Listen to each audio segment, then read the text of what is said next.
Pernahkah kita bertanya, mengapa penduduk asli Amerika disebut Indian? Padahal mereka bukan dari India, bukan dari Asia, dan nama itu bahkan bukan pilihan mereka.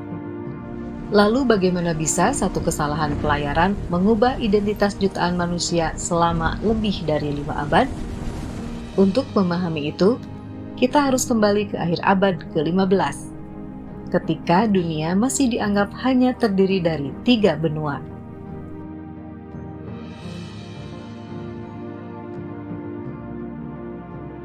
Akhir abad ke-15, bangsa Eropa yakin mereka telah mengenal seluruh dunia. Hanya 3 benua yang tercatat di peta, Eropa, Asia, dan Afrika. Di luar itu, hanya lautan tak berujung dan kegelapan yang belum terjelaskan. Para ahli peta menggambar dunia berdasarkan warisan Yunani dan Romawi. Para raja dan pelaut percaya tidak ada apapun di balik Samudra Atlantik selain jarak yang mematikan. Namun bagaimana jika seluruh keyakinan itu keliru? Bagaimana jika di balik Cakrawala Barat terbentang daratan luas yang tak pernah mereka bayangkan? Dan bagaimana jika sebuah kesalahan arah mengubah peta dunia dan melahirkan nama yang kita kenal hari ini sebagai Indian? Pada masa itu, dunia timur, India, Tiongkok, dan Kepulauan Nusantara adalah sumber kekayaan tak ternilai. Dari sanalah datang lada, pala, cengkih, dan sutra. Barang-barang mewah yang bernilai setara emas di pasar Eropa. Namun perjalanan ke sana tidaklah mudah. Seluruh jalur dagang ke Asia dikontrol oleh pedagang Arab dan Venesia. Sementara jalur darat melintasi Timur Tengah dipenuhi perang dan pajak yang mahal. Karena itulah bangsa Eropa berlomba mencari jalan baru menuju Asia, jalur laut yang lebih cepat dan lebih aman. Para penjelajah Portugis seperti Bartolomeus Dias dan Vasco da Gama memilih rute ke selatan, mengelilingi Tanjung Harapan di Afrika untuk menuju India. Namun ada satu orang yang berpikir berbeda, Christopher Columbus, seorang pelaut dari Genoa, Italia, punya ide yang dianggap gila, mencapai dunia timur dengan berlayar ke arah barat.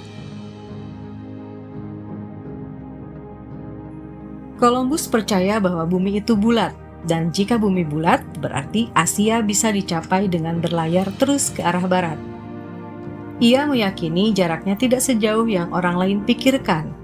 Perhitungannya didasarkan pada peta kuno karya Ptolemy, serta teori dari astronom Italia Paolo Toscanelli, yang secara keliru menggambarkan bahwa Eropa dan Asia hanya dipisahkan oleh laut sempit. Bagi Columbus, ini adalah pembuktian besar. Jika ia bisa sampai ke Asia lewat barat, maka ia bukan hanya menemukan jalur baru dagang, tapi juga membuktikan bahwa bumi benar-benar bulat.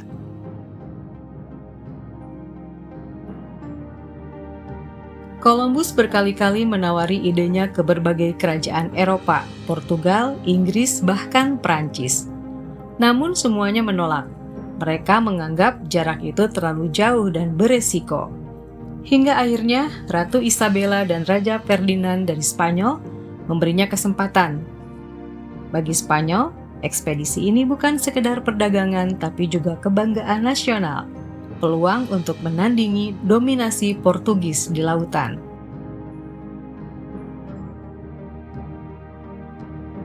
Pada 3 Agustus 1492, dari pelabuhan kecil Palos de la Frontera, Columbus berangkat dengan 3 kapal. Santa Maria, kapal terbesar dan menjadi kapal utamanya, Pinta, kapal kecil yang cepat, dan Nina, kapal paling lincah di antara ketiganya. Dalam rombongannya terdapat sekitar 90 awak kapal, para pelaut, penjelajah, dan beberapa orang yang dijanjikan pengampunan jika ikut berlayar.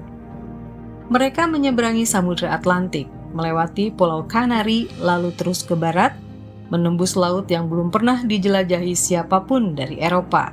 Hari demi hari berlalu tanpa tanda daratan.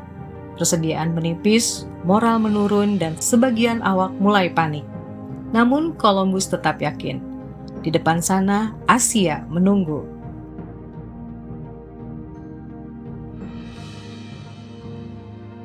Hingga akhirnya pada 12 Oktober 1492, seorang pengintai dari kapal Pinta berteriak lantang, "Tierra, tierra!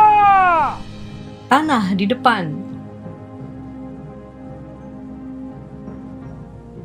Columbus menjejakkan kaki di sebuah pulau tropis yang kini dikenal sebagai San Salvador di Kepulauan Bahama. Ia percaya bahwa ia telah sampai di Kepulauan India Timur, bagian dari Asia seperti dalam kisah Marco Polo. Ia menulis dalam ceritanya, "Saya telah tiba di antara pulau-pulau India yang banyak disebut dalam buku." Keyakinan itu membuatnya menyebut penduduk lokal sebagai Indios, yang berarti orang India. Dari sinilah untuk pertama kalinya muncul nama Indian. Padahal yang ia temukan bukanlah Asia, melainkan sebuah benua baru, Amerika.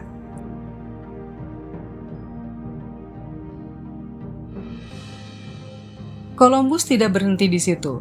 Ia melakukan 4 ekspedisi besar antara tahun 1492 hingga 1504. Ekspedisi pertama 1492 sampai 1493 menemukan Bahama, Kuba, dan Hispaniola.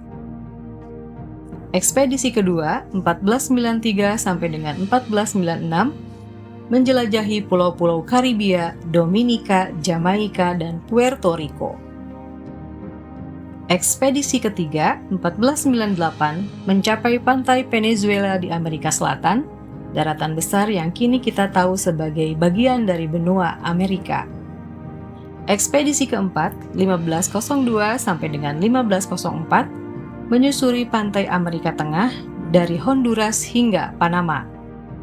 Namun meskipun ia telah menyentuh daratan besar Amerika Selatan, Columbus tidak pernah sadar bahwa ia menemukan benua baru. Ia tetap yakin bahwa tanah itu hanyalah bagian dari Asia Timur.